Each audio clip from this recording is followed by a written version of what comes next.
ಒಂದ್ ಕಡೆ ಬಿಸಿಲಿನ ತಾಪ ಹೆಚ್ಚಾಗ್ತಾ ಇದೆ, ಅತ್ತ ಕಲ್ಯಾಣ ಕರ್ನಾಟಕದಲ್ಲಿ ತುಂಗಭದ್ರೆಯ ಒಡಲು ಬರಿದಾಗ್ತಾ ಇದೆ.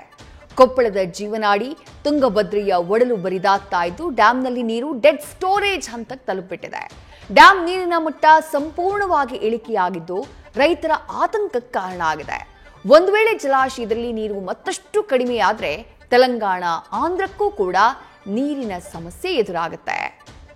ರಾಯಚೂರು, ಕೊಪ್ಪಳ, ಬಳ್ಳಾರಿ, ಹೊಸಪೇಟೆಯ ಜೀವನಾಡಿ ಈ ತುಂಗಭದ್ರಾ ಡ್ಯಾಂ 105 ಟಿಎಂಸಿ ನೀರು ಸಂಗ್ರಹದ ಸಾಮರ್ಥ್ಯವಿರುವಂತಹ ಡ್ಯಾಂ.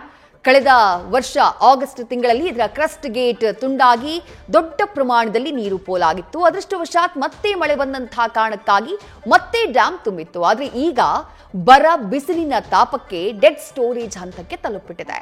ಜಲಾಶಯದಲ್ಲಿ ಈಗಿರೋದು ಬರೀ 13 ಟಿಎಂಸಿ ನೀರು ಮಾತ್ರ. ಎರಡನೇ ಬೆಳೆಗೆ ನೀರು ಉಳಿಸಿಕೊಳ್ಳೋಕೆ ಸರ್ಕಾರ ಪರದಾಡ್ತಾ ಇದೆ. ನೀರು ಕಡಿಮೆ ಇದ್ರೂ ಕಾರ್ಖಾನೆಗಳಿಗೆ ಪೂರೈಕೆಯಾಗ್ತಾ ಇದೆ.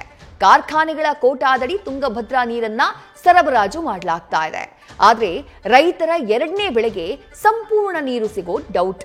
ಕುಡಿಯುವ ನೀರಿಗಾಗಿ ಕಾಲುವೆಗಳಿಗೆ ನೀರು ಹರಿಸೋಕೆ ಚಿಂತನೆಯನ್ನ ಮಾಡಲಾಗ್ತಿದೆ.